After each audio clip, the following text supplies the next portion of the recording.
Et du coup, il est 11h05. Donc, je voulais juste commencer parce qu'à chaque fois, je l'oublie, donc je préfère le dire dès le départ. C'est juste un petit rappel que le apéro est enregistré. Donc, ça nous va nous permettre, nous, d'enregistrer donc le déroulé de la présentation d'aujourd'hui et de le mettre à disposition des adhérents qui n'ont pas pu participer à cette édition-ci. Et donc, ce sera disponible sur notre compte YouTube. Donc, je préfère le dire dès le départ, comme ça, c'est bien clair pour tout le monde. Et donc, bienvenue à tous pour ces apéros sur l'écotourisme. Je vais laisser la parole, je pense, directement à Stéphanie qui va voilà, vous accompagner durant ces apéros-là. Et puis, voilà, bons apéros. Merci Daniel. Bonjour à toutes et à tous. Première question, est-ce que tout le monde m'entend bien? Faut-il que je parle plus fort? Ou... Ok, super, merci. Moi, je suis là pour vous parler brièvement de Ardennes Écotourisme. Ensuite, je laisserai la parole à Diane et Olivier de la Villa 1900 qui vont nous faire part de leurs bonnes pratiques et de leur démarche et leur engagement en matière de développement durable. Et la partie donc, voilà, et en dans un troisième temps, du coup, on aura le temps d'échanger, de répondre à vos questions, etc. L'idée, c'est vraiment de faire en sorte que chacun puisse s'exprimer et faire part de ses bonnes pratiques. Et surtout, n'hésite pas à poser des questions s'il y en avait. Alors, le projet Ardennes Écotourisme, c'est un projet Interreg qui a pour ambition de développer le tourisme durable en Ardennes transfrontalières. Il a démarré en octobre 2016, se termine en septembre 2021 et on est déjà en train de réfléchir à la suite et trouver comment continuer à animer ce réseau pour les années à venir. Alors, voilà. Ardennes Écotourisme a été imaginé sur 3 axes de développement qui correspondent à un séjour touristique, en fait. En quoi est constitué un séjour touristique? Qu'est-ce qui fait un séjour touristique? Et comment on peut rendre chaque étape du séjour durable? Donc, la première étape, c'était d'accompagner les professionnels du tourisme pour avoir un réseau d'hébergement et de sites de visite engagés dans une démarche de progrès. Donc, la principale action de ce point, ça a été de développer le club Ardennes Écotourisme. J'y reviendrai ensuite. La deuxième chose, très importante quand on part en vacances, c'est la nourriture. L'idée, là, c'était de valoriser les produits locaux auprès des touristes par le biais des professionnels de la restauration, restaurants, traiteurs, snacking, etc. Et le troisième volet, c'est la mobilité. On sait qu'il y a un gros impact de la mobilité sur l'environnement pour les activités touristiques. Et donc, l'idée, c'était de trouver des solutions pour se déplacer en Ardennes sans voiture ou au minimum, et avec les difficultés de territoires ruraux et transfrontaliers qui plus est, avec une connexion en train qui ne se fait plus de part et d'autre de la frontière.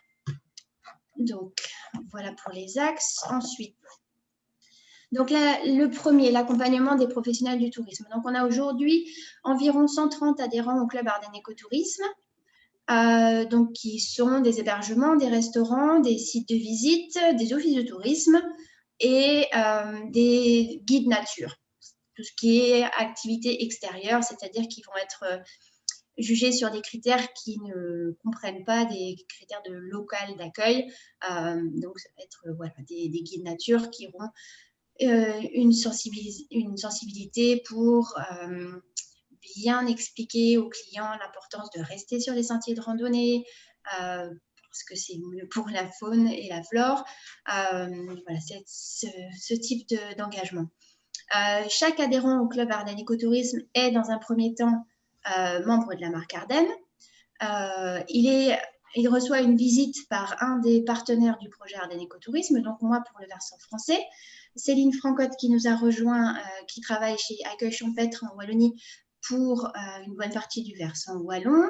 Il y a eu aussi Joanne Simon qui travaillait sur les ressources naturelles développement et Nathalie Squevin, anciennement FTPM. Donc voilà, tout un tas de personnes qui viennent, qui estiment les progrès à faire en matière d'engagement durable sur l'accessibilité au tourisme pour tous, la gestion de l'eau, la gestion des énergies, la gestion des déchets et la question de la sensibilisation. Ce sont les principaux axes qu'on étudie quand on vient en visite. On n'est pas dans une logique de label, c'est-à-dire qu'on a vraiment la volonté de créer une dynamique de réseau où pratiquement chaque personne qui a un peu de bonne volonté peut être admise dans le club et s'engage en revanche à progresser en fonction du plan d'action qu'on soumet à l'issue de la visite. En revanche, pour ce qui est de la communication, ne seront valorisés que auprès de la presse, par exemple, ou des guides de voyage que je vous montrerai, ceux qui sont les plus engagés. Pour aider tout le monde dans la partie sensibilisation, nous avons créé un kit de sensibilisation des clients aux éco-gestes.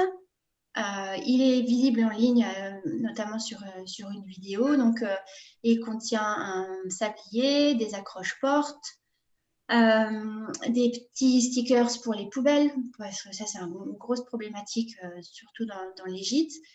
Un petit stickers aussi pour montrer que dans un gîte, par exemple, il peut y avoir un placard où on met à disposition tout ce qu'il faut pour faire ses courses zéro déchet. Voilà, il est assez complet et je pense qu'il est assez apprécié des adhérents qui l'ont reçu, surtout le sablier qui est un atout pour les enfants en particulier. Nous organisons également des formations. Donc, les premières années, on avait pu organiser des formations en présentiel sur différents sujets, sur fabriquer ses produits d'entretien, sur l'éco-construction, avec un maçon qui était venu montrer les techniques de construction responsables. Aujourd'hui, malheureusement, on ne peut plus. Donc, des formations par vidéo sont en cours de tournage, voire de montage. Donc, sur 5 vidéos, il y en a déjà 3 qui sont en ligne et accessibles sur pro.visiteardennes.com. Et enfin, le dernier point, c'est le point visibilité. Donc, une page dédiée avec des portraits des adhérents du Club Ardennes Écotourisme sur visiteardennes.com et un partenariat avec les éditions Via Tao qui ont publié cette année un guide Tao France et grâce au partenariat, un mini-guide Ardennes. Je vous le montre parce que je l'ai sous la main. Hop. Alors, hop. Voilà, le guide Tao France, 2000 idées pour voyager engagé. Et donc, il y a une 50aine d'adresses parmi les adhérents du Club Ardennes Écotourisme qui ont été sélectionnées par l'auteur. Nous, on avait juste la possibilité de soumettre des bonnes adresses et nos recommandations, mais ce sont les auteurs qui sélectionnent selon des critères propres aux éditions Tao. Ensuite, vous avez ici les petits stickers que j'avais mis en illustration. Donc ici, trouvez le placard pour faire vos courses zéro déchet. Un petit autocollant aussi à mettre sur les carafes pour encourager la consommation de l'eau de robinet et non de l'eau en plastique. L'accroche-porte. Les stickers aussi pour les fenêtres, parce que beaucoup de clients ont tendance à laisser les fenêtres ouvertes alors que le chauffage tourne quand ils sont bons. Couper l'électricité aussi. Et il existe également des fiches pratiques sur visiteardennes.com pour progresser, avoir quelques idées de progression et un guide du visiteur aussi qui est une approche un peu plus ludique. Excuse-moi Stéphanie, je peux te poser une question que j'ai reçue dans le chat et comme ça parle un petit peu juste du sujet d'avant. Il y a Emmanuel Krametz qui se demande ce que veut dire Tao pour les guides Tao. Est-ce que c'est une abréviation de quelque chose? J'ai déjà eu la question et non, mis à part un personnage des Cités d'Or, je ne vois pas. Mais non, je ne sais pas, je suis désolée. Voilà, vas-y, merci.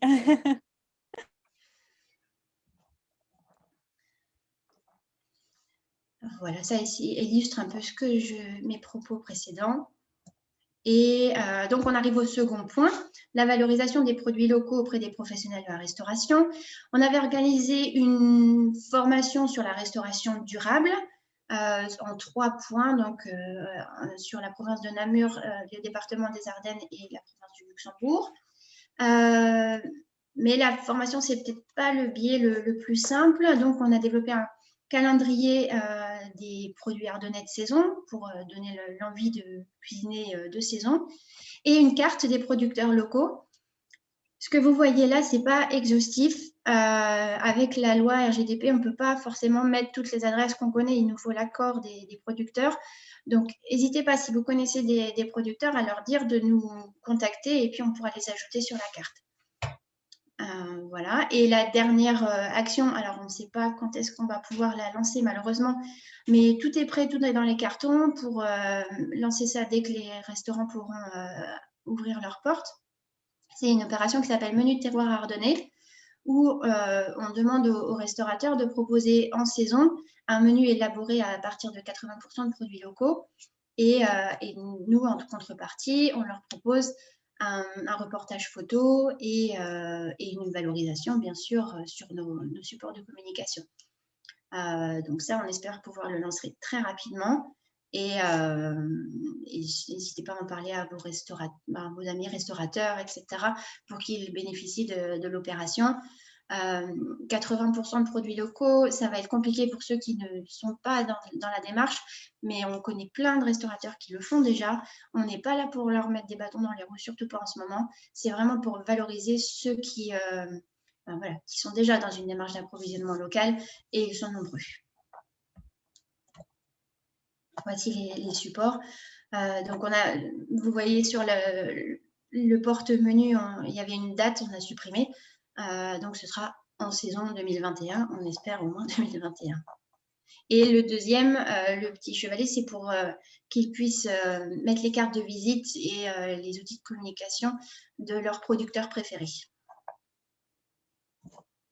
Voilà. Et le dernier point, c'est le développement de l'itinérance douce transfrontalière.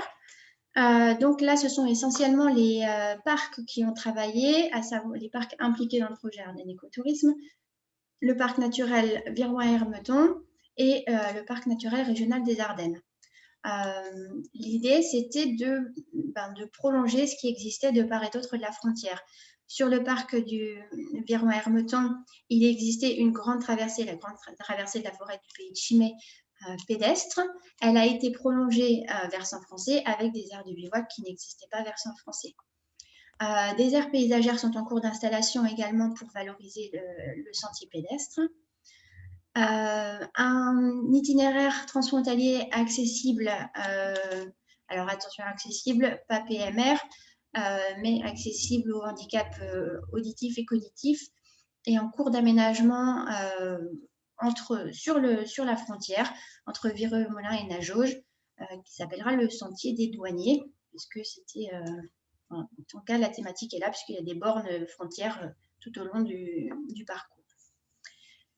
Et puis, donc, la finalité de tout ça, donc, alors, en plus des itinéraires pédestres, la grande traversée est terminée. Voici le topo guide qui vient de sortir la semaine dernière. Il y a également le prolongement des circuits VTT versant français qui sont prolongés versant belge. La carte devrait sortir d'ici septembre. Et la proposition d'itinéraires en boucle à vélo électrique. Donc, une fois qu'on réunit les restaurants engagés, les membres du club Ardennes Écotourisme et donc cette possibilité de mobilité douce, on arrive enfin à la finalité du projet, c'est-à-dire de pouvoir avoir une offre qualifiée de séjour slow, durable, écotouristique, sans voiture, etc. Et donc, c'est normalement visible sur visiteardennes.com, mais vous le savez peut-être, notre site a subi quelques dommages suite à un incendie et il n'est toujours pas en ligne. Donc, dès que c'est en ligne, on pourra valoriser les séjours slow tourisme. j'en ai fini pour la présentation rapide d'Ardennes Écotourisme. Est-ce que vous avez des questions? Non? C'était si clair? Ça, c'est bien. Moi, j'aurais peut-être juste à rajouter un tout petit point, enfin peut-être Carline aussi, parce que en fait, il faut Mais ouais, savoir je que n'ai pas sur... parlé d'Agreta. Ouais. Non, non, mais il n'y a pas de souci, parce que du coup, le projet d'Ardennes Écotourisme se concentre vraiment sur les Ardennes françaises, enfin le département des Ardennes, la province de Namur et la province de Luxembourg. Mais en parallèle, il y a aussi un autre projet qui s'appelle Agreta. Donc, c'est Ardennes Grande Région Écotourisme et Attractivité. Les actions sont plus ou moins pareilles, sauf que dans le cadre de ce projet-ci, qui se concentre du coup sur la province de Liège, Luxembourg et le nord du Grand Duché de Luxembourg, notamment au niveau de l'itinérance, il est peut-être intéressant de mentionner que nous sommes en train de finaliser aussi un itinéraire équestre qui va permettre de traverser donc tout le nord-est de l'Ardenne transfrontalière à cheval. Donc, c'était voilà, un petit point que je voulais ajouter. Je ne sais pas si Carline avait peut-être un autre petit point à rajouter qui pourrait être intéressant ici, mais juste pour compléter, du coup, voilà, sur tout le territoire ardennais. Oui, oui, tout à fait. Merci, Daniel. Tu as bien résumé en effet les actions que nous mettons en place aussi. Effectivement, on est aussi dans cette démarche de sensibilisation aussi, bien évidemment, toujours enfin, voilà, en collaboration avec les propriétaires d'hébergement qui adhèrent aux démarches écotouristiques. Et voilà, à notre échelle aussi, nous avions fait quelques petites actions comme des ateliers conférences sur enfin, voilà, les énergies, enfin, les économies d'énergie, ce genre de choses. Le guide des bonnes pratiques que Stéphanie a présenté aussi, hein, le petit guide un peu plus ludique en effet pour donc voilà, les familles qui viennent visiter l'Ardenne. Et en effet, voilà, on finalise le tracé équestre qui s'appellera donc l'Ardenne à cheval au galop de parc en parc, puisque le tracé passe effectivement par les différents parcs naturels partenaires du projet Agreta. Voilà, voilà. Et si jamais, voilà, il y a des questions, nous sommes aussi à la disposition des personnes participantes. Voilà. Merci. Merci, Caroline. S'il n'y a pas de questions, je vais laisser la parole à Diane et Olivier de la Villa 1900. Je vais déjà commencer par partager. Hop. Est-ce que tout le monde voit bien? Oui, c'est parfait. Parfait, merci. Je vous laisse la parole. Bien, ben voilà. Donc, la Villa 1900, Walsall en particulier, c'est un petit coin de paradis pour faire vivre les utopies. C'était notre slogan de départ. Et l'idée, c'est qu'en tourisme rime avec transition écologique et société solidaire, puisque c'est les deux aspects en fait qui sont repris dans nos statuts et qui étaient prévus dès le départ chez nous. On va passer rapidement le début. Voilà, donc nous, on est une coopérative à finalité sociale avec ces deux aspects-là. Et donc, je ne vais pas vous lire tout le bazar, mais voilà, c'est un peu différent aussi de ce qui se passe dans d'autres établissements dont on est très content qu'ils rejoignent le mouvement, puisque chez nous, ça a vraiment été pensé dès le départ. C'était vraiment une philosophie au sens premier du terme. Je ne sais pas ce qu'il y a après. Voilà. Et donc, au départ, on avait déjà imaginé en fait un ensemble de services qui seraient cohérents ensemble et qui seraient tous mis en œuvre avec les critères du développement durable. Donc, on avait prévu une brasserie alternative, un jardin spécial, une épicerie locale, une salle de rencontre avec plein de choses culturelles, la cuisine créative au restaurant, la location de vélos à assistance électrique, un atelier de réparation de l'artisanat local et la création d'emplois au milieu de tout ça. Et donc, on a fait tout ça et sont venus s'y ajouter ce qui est derrière. N'hésitez pas à intervenir. Alors, ce qu'on a rajouté en fait au projet, on était trop vite, voilà. Ce qu'on a rajouté en fait au projet de départ, c'est un espace historique qui est en fait une suite cohérente, c'est-à-dire que comme on essaie justement d'être dans cette cohérence du développement durable, eh bien, comme la villa est plus sur le thème du 1900, eh bien, on revient avec cette partie-là sur comment on mangeait et comment on vivait à l'époque de 1900 et comment on faisait à l'époque pour respecter la nature. on s'est rendu compte aussi que la sauvegarde du patrimoine et le fait de parler de notre histoire commune, c'était aussi un facteur de lien social et de résilience très, très important.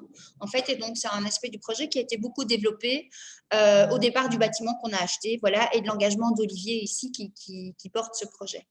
Et alors, on est aussi partenaire dans d'autres projets dans le coin. Voilà. Voilà, alors voilà, l'écotourisme pour nous, c'est l'ensemble en fait de tous ces critères-là. Donc, l'économie de ressources, très importante, aussi bien toutes les matières que l'eau, la pollution réduite, l'économie d'énergie, mais aussi la biodiversité, qui est super importante pour nous aussi, tout ce qui est l'aspect équité et solidarité, et la préservation des sols. Et donc, dans tout ce qu'on va faire, on va réfléchir à quel geste est-ce qu'on pose pour remplir tous ces critères-là le mieux possible en fonction de la situation et de nos moyens. Et donc, vous verrez qu'on a appliqué peu de solutions technologiques. D'une part parce que le projet, le bâtiment s'y prêtait pas, et d'autre part parce qu'on pense aussi qu'il y a parfois un piège aussi, que donc il faut trouver un juste équilibre, parce que la technologie, c'est aussi quelque part beaucoup de ressources et beaucoup d'énergie, et donc on essaye toujours de trouver le meilleur compromis un petit peu entre les deux. Voilà. Alors pour le bâtiment, on a à chaque fois réfléchi à rénover, réutiliser un maximum de matériaux, de choses, etc. Louer, emprunter le matériel quand c'est possible. Quand on doit acheter quelque chose, c'est toujours le plus écologique possible. Et on a isolé ce qu'on pouvait. On n'a pas pu tout isoler, donc on jongle aussi avec un peu de chauffage quand il faut, pas du tout, voilà. Le jardin, ça c'est vraiment un gros morceau, on va le voir tout de suite parce que ça n'a l'air de rien, mais voilà, on a hérité d'un jardin de 12 arts qu'on utilise aussi, qui de toute façon était là, et je pense que ça a très vite une grande empreinte aussi, et en plus c'est important en termes de sensibilisation. Donc le jardin, l'idée c'est entretenir et améliorer, on est parti de ce qui existait, c'est un jardin qui a 100 ans, réutiliser un maximum de choses, louer, emprunter encore une fois quand il faut des outils ou quoi, et choisir écologique. Alors, on a favorisé le comestible aussi, le plus possible. Je dirais que plus de la moitié de ce qu'il y a dans le jardin aujourd'hui se mange d'une façon ou d'une autre. Et nous, ça nous semble important aussi. L'équilibre entre la pelouse, les sentiers et le reste, ça c'est vraiment quelque chose d'important aussi. D'une part, parce qu'il faut arrêter d'imperméabiliser les surfaces. D'autre part, parce que le sentier, c'est quand même un milieu assez pauvre en termes de biodiversité. Et la pelouse, c'est aussi un milieu assez pauvre, en tout cas si on fait la pelouse tondue à ras, comme on la voit malheureusement souvent. Voilà. Donc cet équilibre-là, chez nous, est assez important aussi. Et alors, limiter les espèces invasives, ça c'est un petit combat qu'on mène petit à petit. Je pense entre autres à l'arbre à papillons. On en avait un très joli dans le jardin qui a été immolé l'année passée. Et donc maintenant, on a entrepris cette démarche un peu autour de nous aussi, en dehors de la Villa 1900. Alors évidemment, on n'utilise pas de produits chimiques dans le jardin et on est d'ailleurs très content parce que notre commune d'Astières est passée au zéro produit. C'était prévu depuis longtemps. On se rend compte que c'est réellement effectif depuis 3 ans et on le voit en fait à l'apparition des plantes aussi. Il y a des plantes qu'on voyait très très peu chez nous et qui tout d'un coup réapparaissent en fait depuis 2 ans. On favorise toujours les plantes indigènes, des semences non OGM quand on doit semer quelque chose, bien sûr. L'équilibre ombre-soleil aussi, on se rend compte que c'est super important. On a malheureusement perdu 6 arbres avec la tempête de 2019. Mais on s'est rendu compte que l'équilibre avait été modifié et qu'en fait, avoir de l'ombre, c'était aussi très important dans un jardin pour la biodiversité, pour que les choses poussent et pour les animaux. L'arrosage est très, très limité. Ça, c'est vraiment bien à la fois pour les plantes indigènes et pour limiter évidemment la ressource eau. Et la tonte est très limitée aussi. Et ça, je sais que voilà, on va souvent à l'encontre un peu des habitudes qu'on a prises, de ce que parfois les clients s'attendent à voir. Mais ça a un effet super important. Et sur le sol, sur l'eau, sur la biodiversité qui va venir, etc. Donc, ce sont des choses sur lesquelles on essaye aussi de communiquer autour de nous. Alors, quelque chose qui est finalement relativement facile et qui fait plaisir à tout le monde, c'est de laisser un maximum d'abri pour la biodiversité, puisque c'est un petit peu pour ça qu'on perd beaucoup, beaucoup d'espèces en Europe. C'est parce qu'on ne laisse plus les abris, en fait. Donc, nous, on a fait une petite mare dans laquelle on est content, puisque ça fait 2 ans qu'on a des grenouilles qui reviennent pondre. Vous en voyez une toute petite sur la photo. Et on laisse du bois traîner à gauche et à droite. On a laissé une grosse souche de la tempête. Donc, elle abrite toute une biodiversité aussi. On laisse les feuilles mortes dans les parterres où elles peuvent rester. On a des pierres qui servent d'abri aussi à toutes sortes d'animaux. On a du lierre sur certains murs qui est aussi très important pour les oiseaux, pour les insectes, etc. Et donc, dans le jardin, par exemple, pour l'instant, on a un hérisson, on a beaucoup, beaucoup d'insectes qui viennent. On a exceptionnellement des tout petits rongeurs. On a des orvets. Voilà. On a des oiseaux rares aussi qu'on voit et les grenouilles qui reviennent tous les ans. Alors, on essaye de pratiquer l'agapé. L'agapé, c'est une des 7 formes d'amour chez les Grecs. C'est une espèce d'amour universel. Et donc, ça veut dire que on essaye d'abord de respecter les animaux, de ne pas les tuer quand ce n'est pas nécessaire. Donc, on n'utilise pas de pesticides. On a la chance de ne pas être trop envahi pour l'instant. La seule exception, c'est les boîtes à fourmis quand vraiment on n'arrive pas à les gérer. Mais sinon, en général, on gère sans tuer personne.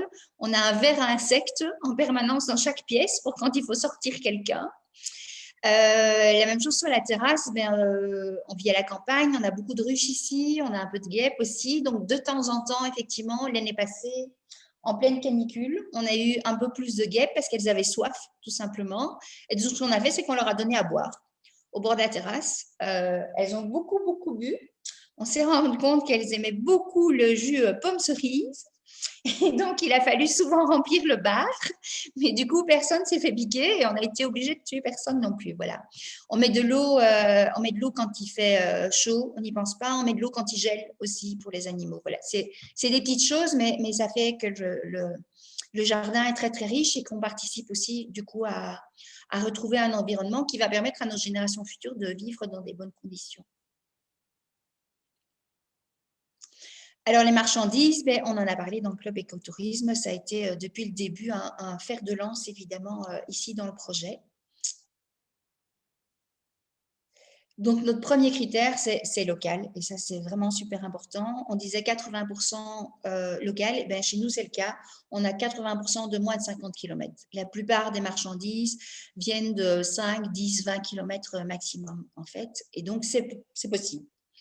J'ai volontairement mis, c'est un peu provoquant peut-être, mon collègue rigole, l'image du tabac de l'assommoir qu'on vend aussi. Ça a été une grosse discussion, par exemple, dans le projet au début, parce qu'il vaudrait mieux ne pas fumer, en fait. Je ne fume pas non plus, mais j'ai été la première aussi à soutenir que si c'était pour envoyer nos clients faire 5 km en voiture pour aller chercher un paquet de cigarettes industrielles à la ville la plus proche, ça n'avait pas vraiment d'intérêt non plus. Voilà, donc le critère local pour nous et artisanal, c'est vraiment important. Et donc, tous les produits sont équitables, soit parce qu'ils viennent de petits producteurs avec lesquels on est vraiment dans un partenariat et auxquels on paye le prix juste, soit pour ce qu'on ne peut vraiment pas avoir tout près, ils viennent de commerce équitable, en fait. La deuxième chose, c'est évidemment qu'on essaie que les produits soient aussi naturels que possible, labellisés ou pas labellisés. On a beaucoup de produits labellisés, mais ce n'est pas le critère prioritaire pour nous parce que le label bio pose encore beaucoup de problèmes en termes d'accessibilité, justement pour les petits producteurs. Et c'est bien ça le problème, et qu'on sait qu'il vaut mieux un produit artisanal fait de qualité naturelle autour de nous, dans lequel on peut vraiment avoir confiance, qu'un produit industriel qui a fait 1000 km pour venir dans notre assiette, même s'il est labellisé bio. Donc, pour nous, c'est vraiment dans cet ordre-là. Mais du coup, on a vraiment aussi, oui, je dirais 90% en fait, ou 95% des produits qui sont aussi pas labellisés, en tout cas vraiment de qualité naturelle. Et ça aussi, c'est un petit clin d'œil. Hein. Vous voyez que sur ce chou-fleur, par exemple, on a une magnifique chenille turquoise. J'en avais jamais vu avant, en fait, d'avoir les bons légumes de chez nous. Il y a énormément de monde dans nos légumes.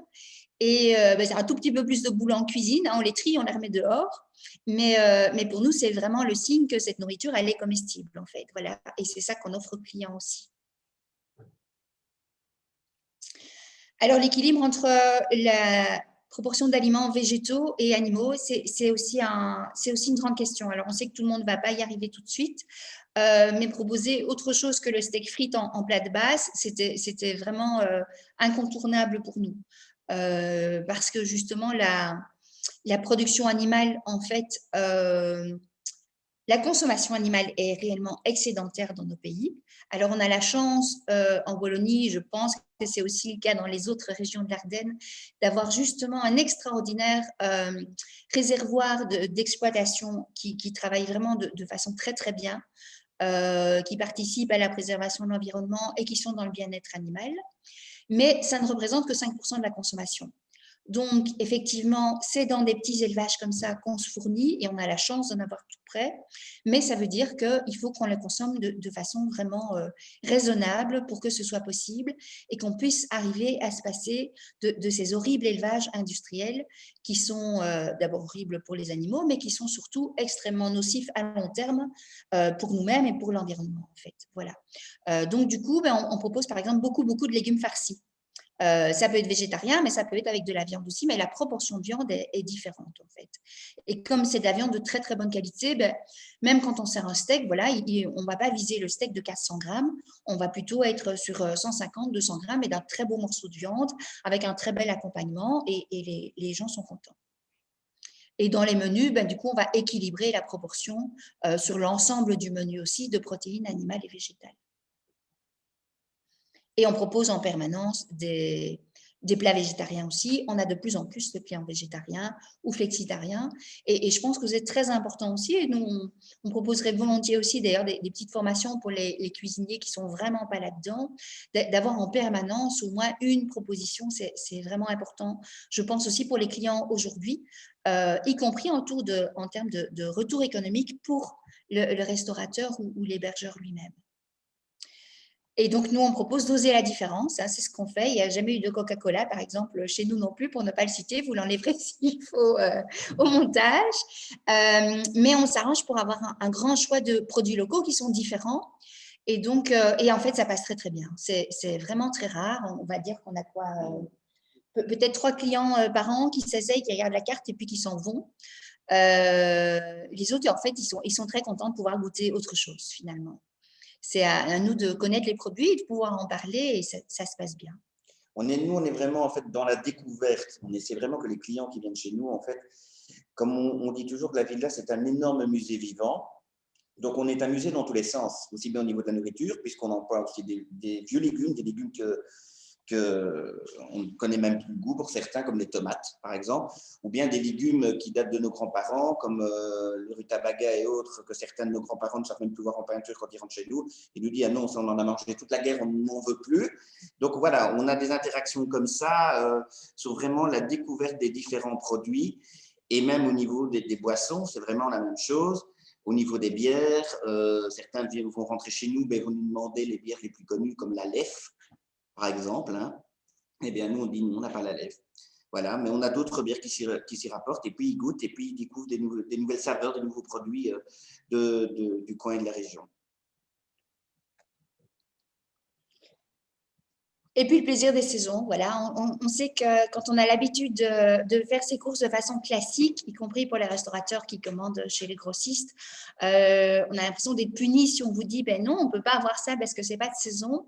Et en fait, nous, on a vraiment redécouvert le plaisir inverse.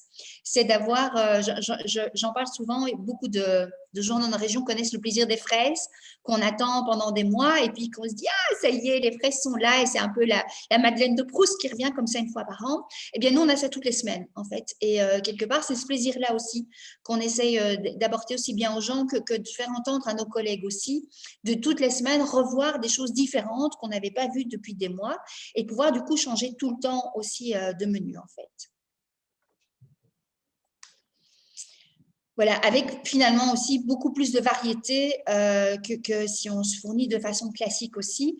Mon collègue parlait des tomates, c'est parce que les tomates, par exemple, chez nous, on en a 18 sortes différentes avec des couleurs du blanc au noir, en fait. Et elles ont toutes aussi des goûts différents qu'on connaît. Et les légumes, on tourne, nous, sur une 60aine de légumes au cours de l'année. Et donc, on n'a pas l'impression d'être puni. On a cette variété et en même temps un goût que franchement, moi, je connaissais plus ce goût-là avant d'arriver dans cette région et de recuisiner qu'avec les produits locaux de cette qualité. C'est ce qui permet justement cette créativité au niveau des produits. Hein. C'est ce qui permet justement de pouvoir proposer, comme dit ma collègue, durant toute l'année, on s'est proposé vraiment un menu différent qui avance avec la saison, vraiment toute l'année. Et les clients voient vraiment, par exemple, on a des tomates en été, fatalement en hiver, on n'a pas de tomates, ni en automne. Mais en automne, par exemple, on aura tout ce qui est les courges. Et ça permet justement, par saison, de montrer, oui, on n'a pas des tomates toute l'année, on a tel type de légumes toute l'année, en partie de l'année, et ainsi de suite. Et comme ça permet une découverte vraiment de toutes les sortes de légumes qu'on a et montrer que voilà, notre terroir est varié, nos produits sont variés et on peut faire découvrir comme ça aux clients et aux touristes différents produits de la région.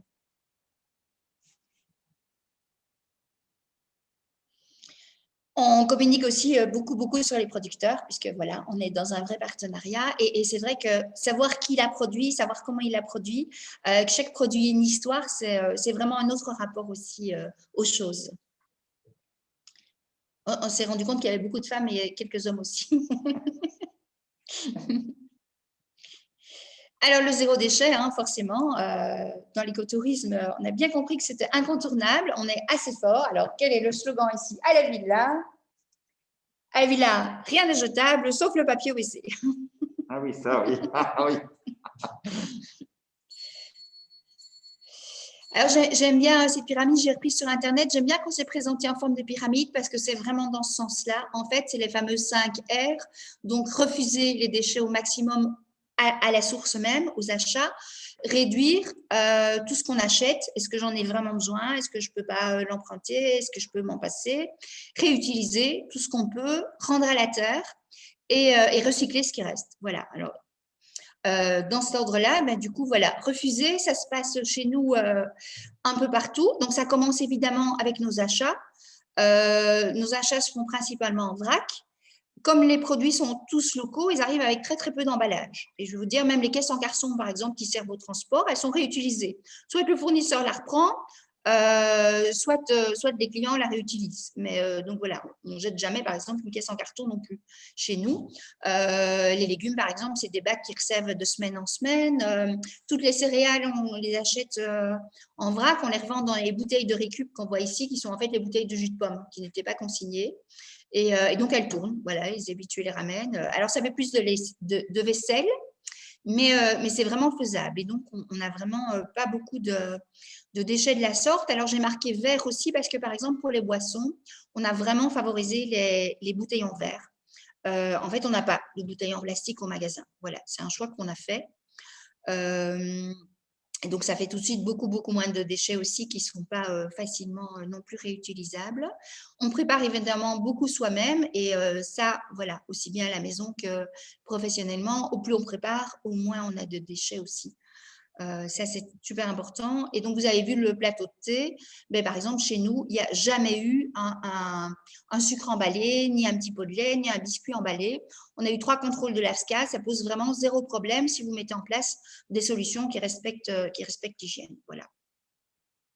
Et on est toujours d'ailleurs un petit peu effaré quand on part en vacances quelques jours et qu'on fait le compte des déchets qu'on a consommés juste en allant boire un verre, dormir et manger ailleurs.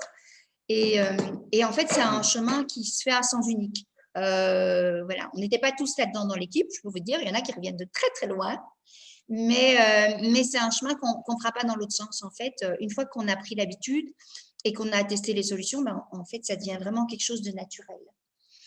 Réduire, ça veut dire pour nous vraiment réduire au maximum. Il n'y a rien d'inutile chez nous. Il n'y a pas de paille, par exemple, pour les milkshakes. On donne une cuillère aux gens, ils se débrouillent très bien comme ça. C'est ce qu'on faisait il y a 50 ans. Et puis surtout, on essaye aussi de réduire le gaspillage alimentaire. Et donc, chez nous, franchement, il n'y a vraiment presque rien qui est jeté. On met tout en place pour que les aliments soient bien conservés. On travaille à ce qu'on appelle le flux tendu. Et alors, on avait imaginé tout de suite, en fait, dans le projet, qu'il y avait le magasin et le restaurant. Et donc, quand il reste des choses au magasin, d'office, elles sont cuisinées au restaurant, en fait. Donc, ça nous permet de ne pas avoir de reste. Et quand il reste des restes, ben, c'est ça que l'équipe mange. Voilà, nous, on mange surtout les restes. Et alors, on cuisine. On s'en porte très bien, me dit mon collègue. Voilà, il a même un petit peu grossi. Et alors, on cuisine tout. Ça aussi, on apprend, quand on paye les produits un peu plus chers, on apprend à moins gaspiller quelque part. Et donc, voilà, quand vous payez un chou-fleur 2 €, c'est pas grave parce que d'abord, vous goûtez qu'il est vraiment très bon. Et puis, vous vous rendez compte finalement que non seulement on peut employer les tiges, on fait un deuxième plat avec, mais que les feuilles du chou-fleur, par exemple, c'est délicieux en soupe ou en gratin aussi. Voilà, donc chez nous, finalement, quand on fait le compte, il n'y a vraiment plus grand-chose de la nourriture qui part à la poubelle. Et ça nous fait fort plaisir. Réutiliser, on est des grands réutilisateurs. Hein. On a d'ailleurs pour l'instant un petit peu de bazar qui traîne dans nos réserves parce qu'on essaye de jamais rien jeter. Alors voilà, il y a les poules. Hein, pour le peu qui revient de la table des clients, par exemple, heureusement, on a pris 2 poules qui gèrent les déchets, qui nous les transforment en œufs. C'est bien pratique. Je vous ai dit qu'on choisissait les pots en verre, mais même quand ce n'est pas consigné, il y a une grande partie qu'on rend aux producteurs. Voilà, qui sont contents de les revoir, même s'ils ne les avaient pas consignés. Et le reste, ça nous resserre de Tupperware et ça nous resserre à vendre les biscuits maison. Et voilà, donc les pots, ils resservent. Alors, c'est un clin d'œil aussi. J'ai mis des petites fleurs. Là, c'est un atelier en papier mâché qu'on avait fait avec les cartons à eux qui restaient.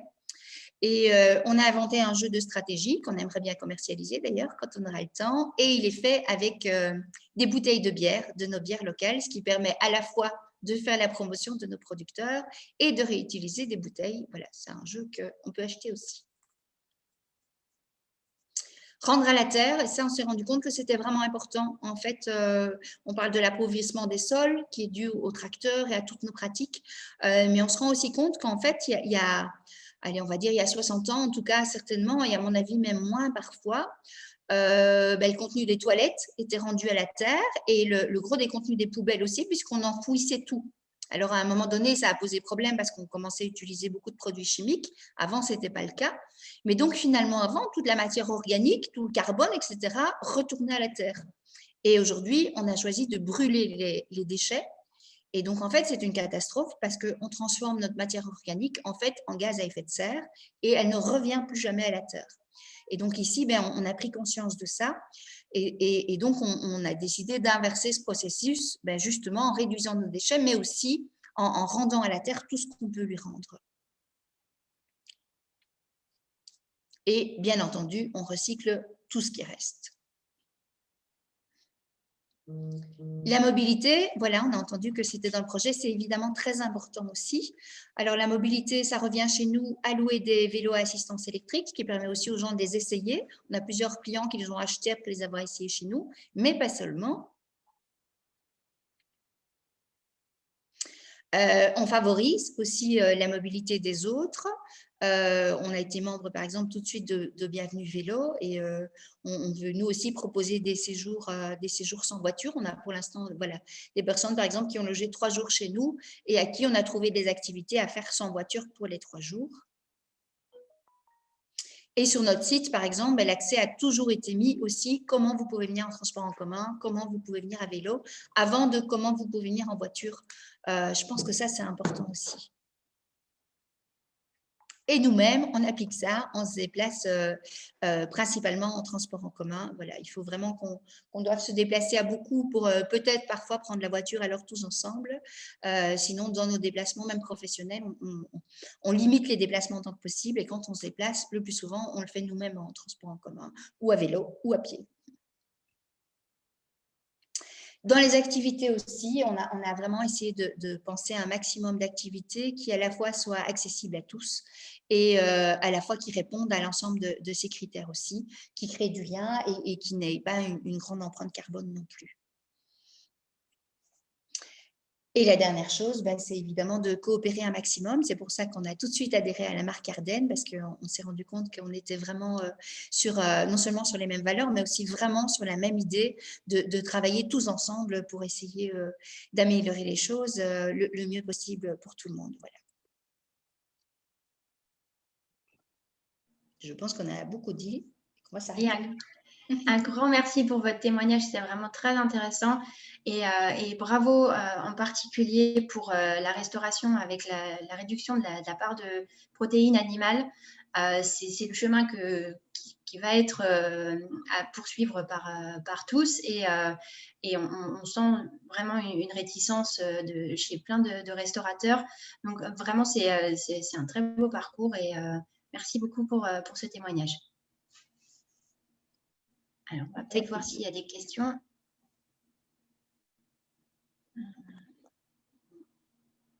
Est-ce que certains souhaiteraient prendre la parole?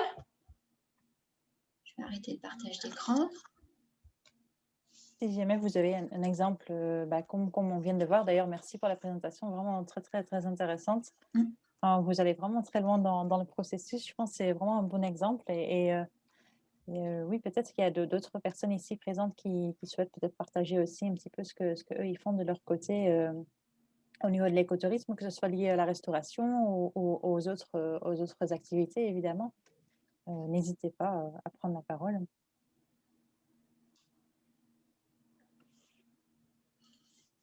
On sent que tout le monde est un peu timide ce matin. Oui, il n'y a personne qui veut parler.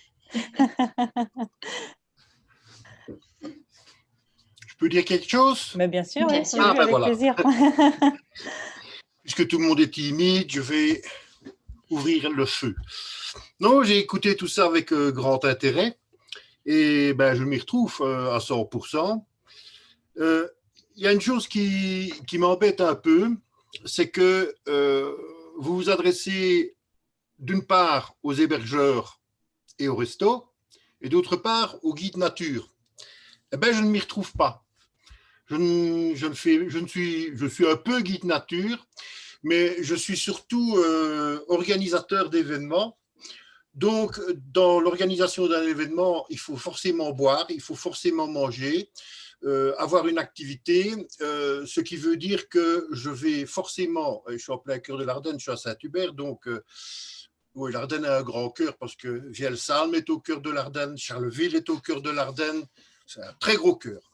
Donc, j'essaie toujours d'être dans quelque chose où on va, d'une part, faire tourner les producteurs locaux, les acteurs locaux. Il faut que tout le monde collabore. Je pars du principe que si chacun ici pouvait tirer un fil de l'un à l'autre, on aurait une espèce de grande toile d'araignée dans laquelle on attraperait le touriste et à qui il faudrait offrir le meilleur service, histoire qu'il aille bien bon. Et d'ailleurs, étonné, On ne vous entend plus, Richard. Le micro est coupé. J'ai poussé sur le mauvais bouton. Ça va? Presque. Ça revient. Ouais, maintenant ça. Voilà, touchez plus à rien. Donc, il y a j'ai envie de mettre en avant toute une série de choses. La nature, les producteurs, parce qu'on parle toujours l'Ardenne, c'est la forêt. Oui, il y a la forêt. Il y a les champignons des bois, il y a le gibier en saison. Mais en dehors de ça, je voudrais bien aussi, une fois qu'on sort de la forêt, qu'on arrive dans les pâtures, dans les cultures, mettre en avant ceux qui font de la permaculture, des petits élevages, etc., parce qu'ils sont véritablement méritants. On parlait tout à l'heure de choses, c'est Diane qui disait ça, je crois, qu'avec les productions industrielles, on gaspille, etc. Si mes souvenirs sont bons, j'ai entendu qu'un tiers de la bidoche produite industriellement était jetée. Donc on tue des bêtes pour rien, quoi. Ça ne doit pas être loin de la vérité, oui. Ben oui, c'est ça qui est. Enfin, ouais, on n'est plus à une bête près à ce niveau-là. C'est ça qui est très choquant. Et comme moi j'ai des contacts avec des bêtes, même des cochons, même le cochon que je vais manger, quelque part, j'ai envie de lui dire merci, quoi. C'est un animal qui a un cochon. Quand on joue un peu avec un cochon, un jeune cochon, c'est comme un chien. Hein. Il y a des cochons au Fourneau Saint-Michel à une époque, je les faisais asseoir. Hein. Je venais avec mes croquettes pour les chiens et je faisais du show avec ces cochons. Ils étaient à l'écoute, j'étais leur tonton. Et quand les gens venaient, oh, qu'ils sont mignons et tout. Et puis à un moment, et qu'est-ce qu'on va faire de ces cochons-là? Ah ben, fin de l'année. Ah, pauvre bête. Ben non, pas pauvre bête. Ils auront une belle vie. Ce sera de la bonne viande. Au moins, ici, le producteur fait attention à sa clientèle. en respectant la marchandise. Voilà. On n'est Je pas vais chez Mans, quoi. Je vais répondre à une partie de votre question et c'est vrai que cette volonté de valoriser les producteurs en permaculture, les artisans, etc., qui ne rentrent pas dans les cases d'Ardennes écotourisme parce que voilà, c'est comme tout, quand on doit faire des catégories, il y en a qui ne se retrouvent pas dans les cases. Et c'est pour ça que dans la dernière action de communication autour des adhérents Ardennes écotourisme, on fait un petit portrait de chaque adhérent et on leur demande leur bon plan, leur bonne adresse en matière de tourisme durable. Et là, c'est justement, on voit, les portraits arrivent et il y a énormément de producteurs, des producteurs qui relancent des anciennes races locales. On va avoir le moulin à couleur des Cordales pour avoir des pigments naturels. Bref, tout un tas d'adresses qui sont vraiment très, très intéressantes et qui intéresseront un visiteur qui vient dans cette optique de vraiment découvrir le territoire et tout ce qu'il peut apporter. Et on s'aperçoit que l'Ardenne est durable. Il y a énormément d'initiatives engagées et inspirantes. Si je le fais, c'est un désir quelque part de ma part, mais c'est surtout parce qu'il y a une accroche de la clientèle. Oui. Bien sûr. Et c'est ça parce que commencer à fourguer les machins et que les gens ne veulent pas. Et moi, j'aime les champignons des bois, donc je fais que les champignons des bois. Si ça emmerde les gens, moi, je tiens commerce. Les choses que je ne sais pas faire, je les fais faire par d'autres. Donc, moi, je ne suis plus à ce moment-là le guide, je reste l'organisateur, je suis l'hôtesse, je reste derrière en cas de problème ou de renseignement. Mais il n'y a rien à faire. Il faut que satisfaire et répondre à une demande. Et quelque part, il y a une demande. Ou du moins, ils ne le savent pas. Puis à un moment, clic, on entend vraiment ça dans leur tête. Et quand ils me demandent, quand je fais un pique-nique en pleine forêt, ben, ça vient d'où tout ça? Ben, je dis, à part le café qui ne pousse pas ici, tout est local. Mais dans un rayon de 15 km. Et alors, le paradoxe dans ce machin-là, j'ai vu la carte tout à l'heure de tous vos producteurs et tous les adhérents à la marque. À Saint-Hubert, c'est le désert, hein, il n'y a personne. Alors que là, je vais tout chercher. Donc, c'est le problème de la législation, en fait. On ne peut pas mettre un producteur qui n'aurait pas donné son accord. Donc, si vous les connaissez, s'il vous plaît, dites-leur de m'envoyer un message et moi, je les référence. Mais sans leur accord, on n'a pas le droit de publier, c'est pour ça. Mais de toute façon, on en reparlera ou on s'enverra des choses, des mails. Bien sûr. Je suis en train de commencer à faire toute une série de vidéos. Et dans les vidéos que je vais faire, des petites capsules de 3 minutes, je vais en faire une sur tous les producteurs qui m'aident pour la bonne bouffe. En tout cas, pour mes pique-niques. Hein. Oui. Charité bien ordonnée commence par soi-même. Parce que quand je ne fais pas de pique-nique, je travaille avec des restaurateurs locaux. D'accord. Et ce qui est important, c'est ce qu'on a dans l'assiette, mais aussi l'ambiance. Hein. La convivialité ardennaise, ça existe. Même ici à Saint-Hubert, chez les Bourquins. Et c'est un liégeois qui vous le dit. Donc, voilà. Merci pour votre participation. Stéphanie, il y a une question dans le chat. Oui. Je ne sais pas si tu l'as vue. Alors, la vente à emporter en restauration et déchets jetables. Alors, donc, l'idéal, et Diane et Olivier l'ont expliqué, c'est de commencer par du réutilisable. Si possible, pour la vente à emporter, utiliser soit des bocaux, soit des marmites qui sont consignées et que les gens rapporteraient. Parce que la tendance aujourd'hui, ça va être d'utiliser des récipients compostables. Le problème, c'est qu'ils ne sont jamais compostés et qu'ils finissent dans les ordures ménagères. Donc, vraiment, la première solution à privilégier, il y a de plus en plus d'exemples ici à Charleville. Pendant le confinement, il y a un restaurateur qui s'est mis à la livraison à vélo dans des bocaux. C'était même pas un vélo électrique, donc il était courageux. En région parisienne, ça s'appelle les marmites volantes, sont des petites marmites en alu, c'est plus léger quand même, et qui sont consignées aussi. Donc voilà, moi la première solution, ce sera celle-là. La deuxième, si vraiment il n'y a pas d'autre choix, je pense notamment aux voyageurs en itinérance qui demandent un panier pique-nique et qui ben voilà, sont partis sur une randonnée de 50 km, ils ne vont pas revenir vous rendre le bocal. Ou là il y a pas de, j'ai pas de solution alternative que des emballages compostables. Mais voilà, j'espère que j'ai répondu à votre question. Alors, nous, pour répondre, on n'emploie pas d'emballage compostable. On est effectivement contre, d'une part, parce que comme tu l'as dit, il y a toute une partie qui ne sont pas des vrais compostables, qui vont juste se décomposer. Et d'autre part, ça pose le même problème que les biocarburants, qu'on est occupé à prendre des terres fertiles et à déforester pour faire ces emballages compostables. Voilà. Donc, pour nous, encore une fois, c'est juste courir à l'effet rebond et pire qu'autre chose. Alors, pour l'instant, on a fait un peu plus d'emporter aussi que d'habitude. Après, clairement, on n'en fait pas du matin au soir, il faut quand même le dire. On a effectivement acheté du coup des emballages qu'on consigne, mais qu'on emploie vraiment que quand ça ne va pas poser trop de problèmes, quoi, voilà. Donc, quand c'est un groupe ou voilà. Quand c'est des gens qui sont dans les gîtes tout près, ce qu'on fait, c'est qu'on leur dit, ben, si possible, vous venez, quand vous revenez chercher, en fait, vous venez avec vos plats. Et donc, hop, je transvase directement de mon plat du four dans leur plat à eux. Comme ça, ils ne doivent même pas revenir avec. Et en fait, c'est ce qu'on faisait avant avec les frites, par exemple. Et je vois à notre friterie qu'il y a des gens qui recommencent à faire ça.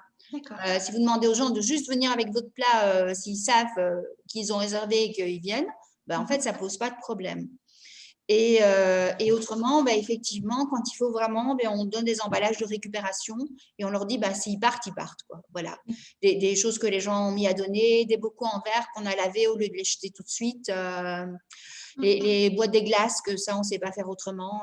Voilà. Et du coup, ben, on n'a jamais besoin d'acheter des emballages qui vont être jetés, en fait. Et pour l'utilisation des ressources, le moins impactant, ce sera le bambou. Plutôt que le papier, le carton, etc. Tout ce qui est en bambou. Le bambou nécessite très peu de ressources pour pousser abondamment. Donc, ce sera, à mon sens, je dis peut-être une bêtise, mais à mon sens, le moins impactant. Tant qu'il n'y a pas de Chine. Enfin, pour l'instant, c'est un peu le problème aussi. Il faudra voir. Voilà. Je sais qu'on sait en faire chez nous, mais je crains que pour l'instant, avec la demande, ils viennent souvent de Chine aussi. C'est ça. Il y a Emmanuel Kramets aussi qui voulait intervenir, je pense. Oui. Vous m'entendez ? Oui. Oui, bonjour. Oui, je suis désolé, je ne vois pas la petite main, je ne la vois pas sur mon écran. Pas de souci. Bon, bref, voilà, je voulais juste compléter un petit peu les propos de monsieur Richard Mignolet, parce que là, ici, en Thiérache chardonnaise, donc c'est à l'ouest de l'Ardenne française, il y a Aline Grulet qui vient de sortir un guide qui est très, très complet, qui s'appelle le guide du bien manger. Et qui référence énormément de producteurs wallons, français, de l'Avesnois en France. Voilà, donc c'était juste pour vous compléter, dire que ce petit livret, il était vraiment bien fait. Il est sorti, il sort aujourd'hui, enfin hier, aujourd'hui. Voilà, ça sort de calendrier. Merci. Je vais mettre le lien dans la conversation. Juste pour dire, oui. Concernant Adeline, c'est vrai qu'on l'avait mise en avant à plusieurs reprises dans les newsletters. Tu as raison, Emmanuel. Hein, c'est vrai que c'est un bel ouvrage et j'invite tout le monde à la contacter parce que bon, il y a des idées recettes, des petits portraits, des choses vraiment intéressantes. Et d'ailleurs, on va la recontacter aussi pour essayer de remettre un petit peu, essayer d'en parler encore un petit peu de son guide. Voilà. J'avais une question que j'avais reçue par mail de la part de Valentine Martens. Je pense que ça rejoint un petit peu de la thématique qu'on vient d'aborder justement par rapport aux déchets compostables ou pour tout ce qui est les plats à emporter. Je vous lis la question, mais je pense qu'on a quasi répondu à la question. Donc en fait, elle travaille pour l'ASBL Le Fagotin. Si je le prononce mal, vous me le dites. Hein. Et donc, en fait, elle développe actuellement une activité apéro-rando. Un apérando, donc allier le plaisir de la randonnée et celui de l'apéro avec la découverte de produits locaux. Et elle se demandait donc si on avait des suggestions pour l'emballage de produits alimentaires type takeaway. Donc on vient de répondre à peu près à la question. Je pense que c'est ça, oui. Voilà, si vous avez des choses à compléter, n'hésitez pas. Mais voilà, je préférais quand même poser la question. Mais pour moi, on a effectivement déjà plus ou moins réussi à répondre à cette question. Ouais. Et s'agissant de rando accompagné, donc vous restez avec eux, vous pouvez ramener les emballages. Donc là, sur la rando, on peut essayer de partir sur du plus léger avec des bivraps, par exemple, qu'on peut même faire soi-même. Donc des tissus, oui, imbibés voilà, imbibés de oui. cire, merci Daniel. Et donc qui permettent d'emballer les sandwichs, etc. Demander aux gens de venir avec leur gourde pour éviter d'avoir à leur fournir de l'eau. Quitte à, si vous avez une boutique, mettre en vente des gourdes en inox. Voilà, ça permet de faire aussi un peu de commerce. Et puis, je vous inviterai peut-être à voir avec une entreprise des Cévennes qui était candidat l'année dernière aux Palmes du tourisme durable pour justement leur pique-nique zéro déchet. Je retrouverai le lien et je vous enverrai ça suite à la présentation. Voilà, ils ont développé, donc ça existe, c'est faisable.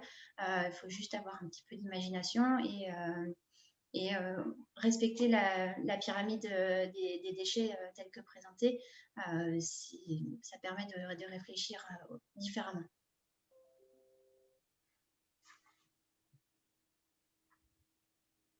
Super. Est-ce qu'il y a d'autres personnes qui souhaitent partager un petit peu leurs expériences sur ce sujet-ci?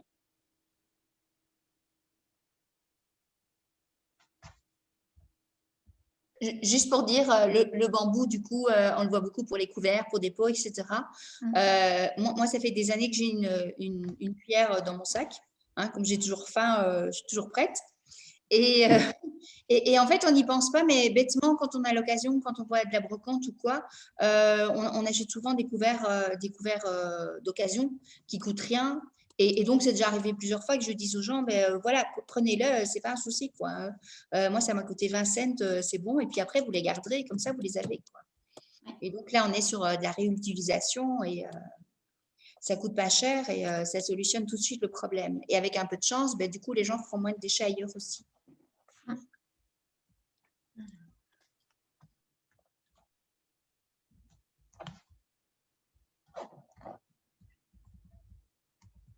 Alors, du coup, ici, je vois dans le chat un message. Donc, est-ce que, Emmanuel Detier, votre microphone fonctionne ou pas par hasard?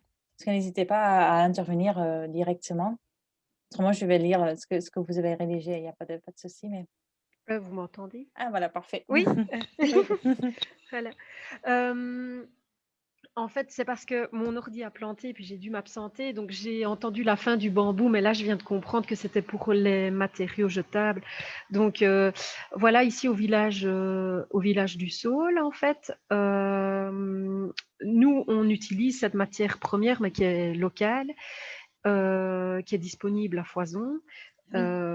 Et qui permet surtout de créer soit de l'architecture végétale pour accueillir les pollinisateurs, mais aussi pour l'humain, puisqu'il le taille souvent. Donc les saules têtards permettent d'avoir de la matière première, mais c'est également un arbre qui va servir à la biodiversité.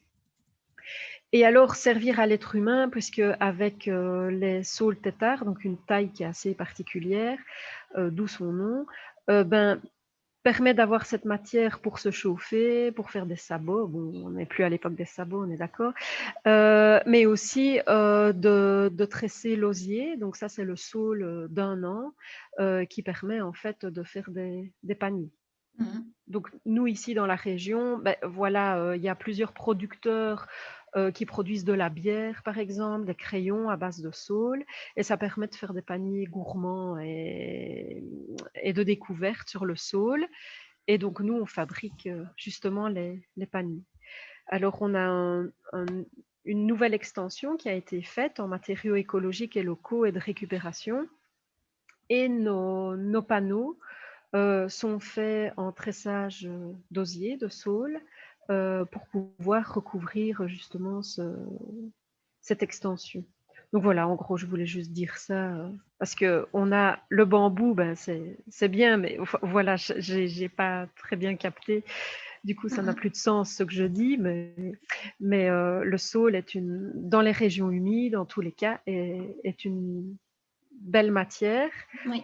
à utiliser parce qu'elle est disponible à foison et elle aide énormément les pollinisateurs, et je pense particulièrement au saule marceau, qui aide vraiment les abeilles au stade critique entre février et mars, qui n'est pas un stade facile pour les abeilles parce qu'il y a des dégels, des regels, des dégels.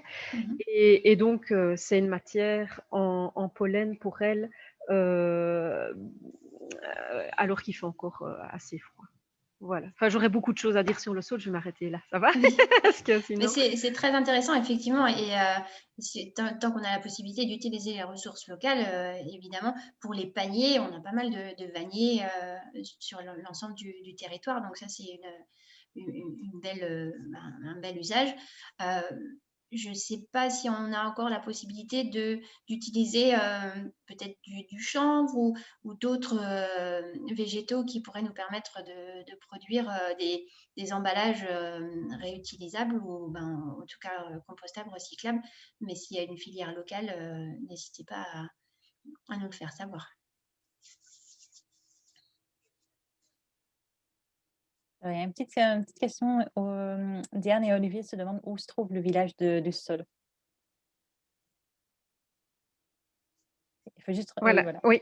Alors, le village du Saule, il est situé en SB, qui est une région fortement agricole, où beaucoup de haies ont été supprimées.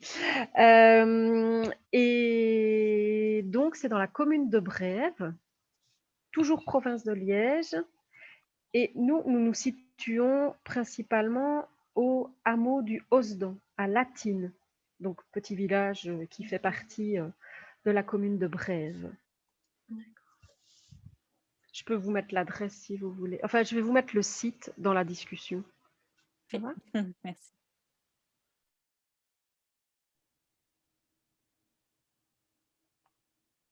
Est-ce qu'il y a d'autres choses que vous souhaitez partager ici dans la discussion?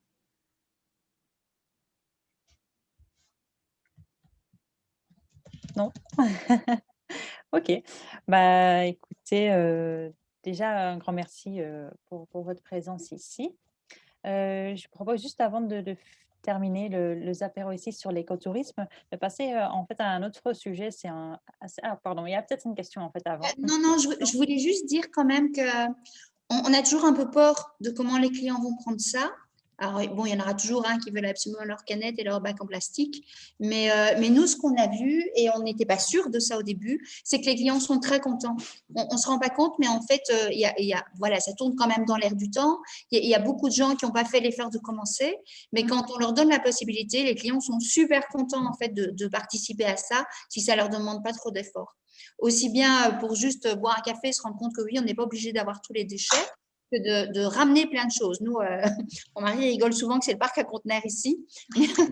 C'est un peu ça. Les clients sont super contents de ramener plein de déchets dont ils ne savaient pas quoi faire et qui, du coup, ils se disent « à la Villa 1900, ce ne sera plus un déchet. » Voilà. Super. Merci. C'est vraiment une bonne conclusion, je pense, au sujet de l'écotourisme d'aujourd'hui. Tout à fait.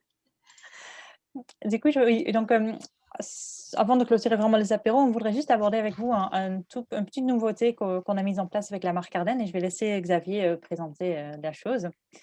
Voilà, lance-toi Xavier. Oui, merci Daniel. Oui, donc vous avez dû recevoir hier la newsletter de la marque Ardennes. Donc peut-être, alors je dis vous avez dû la recevoir. Vous savez, les newsletters, ils ont toujours une petite manie d'aller se cacher dans vos indésirables, dans des lieux un peu des fois perdus. Richard, est-ce que tu l'as reçu? Je te vois. Ça va, ça arrive. Donc, bon, voilà, on voulait vous présenter et vous informer un peu sur ce nouveau programme qu'on a mis en place, Mon Ardenne. Alors, pour vous expliquer, parce que justement, j'en profite d'avoir un petit... quelques personnes là présentes et on vous l'a expliqué dans cette newsletter. L'idée, c'était vraiment de pouvoir mobiliser justement aujourd'hui les habitants, les habitants de l'Ardenne, mais aussi donc les citoyens, bien entendu, plus largement, mais qui sont aussi, comme vous, des entrepreneurs, qui sont des commerçants, qui sont des passionnés des collectionneurs, enfin des gens qui sont passionnés par l'Ardenne, comme vous tous d'ailleurs, hein, évidemment. Et l'idée, alors c'est pas un doublon avec la marque Ardenne. Je pense que c'était un petit peu ce qu'on voulait vous expliquer. Richard, tu pourras aussi un peu réagir parce que j'aimerais bien faire un petit portrait sur toi. On parlait aussi d'Emmanuel, enfin de gens comme ça qui peuvent être aussi mis en avant. J'ai déjà ma petite idée, hein, ne t'inquiète pas, mais ce que je veux dire par là, et on le connaît, ce que je veux dire par là, c'était justement donner la parole un petit peu aux gens, aux personnes qui ne rentraient pas dans les critères, comme l'explique un petit peu Stéphanie tout à l'heure. On a toujours ce problème, puisque la marque Ardenne, au début, et continue à être développée autour du tourisme, sauf qu'on a derrière des gens comme vous, et vous les avez cités aussi, vos partenaires, qui font beaucoup de choses. Alors, donc, il y a déjà aussi un portrait qui a été, un projet qui a été mis en avant sur la Villa 1900. Donc, voilà, on avance. C'est pour donner des idées. L'idée, c'est pas de mettre tout le monde en avant parce que ça veut dire il va falloir écrire beaucoup de portraits, beaucoup de projets. Mais surtout, pour revenir un petit peu sur cette démarche, c'était de donner la parole à tous les Ardennais, de nous dire et de partager un petit peu tout ce qui est fait, de donner un petit peu des idées de ce qu'ils pensent de l'Ardenne, donc dans cette idée d'être fier d'être Ardennais et de pouvoir parler le mieux possible de cette Ardenne transfrontalière, de pouvoir aussi faire en sorte qu'il y ait un réseau qui se crée entre vous, entre les membres, pour pouvoir justement amener les gens à consommer local, puisque à partir du moment où ce réseau est mis en place, on peut imaginer ensuite proposer des services, proposer des produits pour quelque sorte des offres privilèges, en disant, voilà, vous pouvez aller voir chez votre voisin pour aller consommer local, pour aller découvrir quelque chose aussi. Donc, c'est aussi bien sur le plan artistique, culturel, que bien entendu concernant la production locale. Donc, il y a vraiment, je pense que ça peut être intéressant. Donc, le site, vous l'avez vu, s'appelle Mon Ardenne. Moi, je vous invite à nous rejoindre pour vous inscrire. Alors, encore une fois, ça vient compléter notre démarche de la marque, puisque la marque Ardenne est vraiment cette fois, par contre, et vous l'avez compris, est dédiée aux professionnels. Alors, notamment aux professionnels du tourisme, mais pas seulement. On a quelques producteurs qui ont adhéré. Parce que derrière, utiliser une marque, c'est quand on a un site web, quand on veut communiquer. Donc, c'est bien les professionnels qui ont cette attente.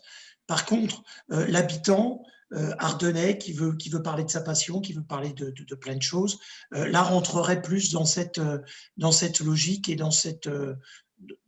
deviendrait membre de Mon Ardenne. Alors, ça veut dire aussi que vous, qui êtes bien entendu des entrepreneurs, qui avez une structure, un établissement, vous êtes bien entendu aussi des membres, des futurs membres de cette Ardenne. Donc, n'hésitez pas à nous rejoindre et à vous inscrire sur ce site également. Et nous faire part de votre projet, qu'on connaît, bien évidemment. Donc, on est en train de travailler avec Stéphanie, avec Daniel, avec toute l'équipe de la marque, pour faire des liens entre ce que vous avez déjà mis en avant, via le réseau Club Écotourisme, notamment, mais aussi via la marque Ardenne, avec les premiers ambassadeurs qui ont été mis en avant. Mais encore une fois, n'hésitez pas déjà à nous rejoindre, à vous inscrire, ça ne coûte rien, mais surtout d'en parler autour de vous. Parce que là, pour le coup, tout le monde peut devenir membre de l'Ardenne via ce nouveau site. Et l'idée, c'est de partager ensuite un peu nos passions et faire en sorte qu'on ait une grosse communauté pour échanger ensemble sur cette destination qu'on aime tous. Voilà. Peut-être Stéphanie, rajouter des choses par rapport au club éco Non, on continue. On a encore de nouveaux adhérents qui sont intéressés. Donc, c'est bien, la dynamique continue malgré la crise. Et on sait que si on peut ouvrir, la saison devrait être belle pour tous ceux qui sont engagés. C'est une demande continue des clientèles. Donc, voilà, il faut continuer comme ça. Merci beaucoup à tous. Merci. Et je reste à votre disposition si vous avez des questions. Vous avez mon adresse mail et elle est sur le site pro.visiteardenne.com et je serai avec plaisir là pour vous répondre. Merci beaucoup Stéphanie. Et puis on vous enverrait comme d'habitude un petit mail de récapitulatif de ce qui a été dit aujourd'hui avec les bonnes adresses comme l'a dit Stéphanie et puis le lien vers le replay. Comme ça, si vous avez besoin de revoir certaines parties, ce sera possible et ce sera fait la semaine prochaine. Voilà. Génial. Bonne journée et puis bon week-end d'avance. Bon appétit. À bientôt. Bon appétit, au revoir. Au revoir.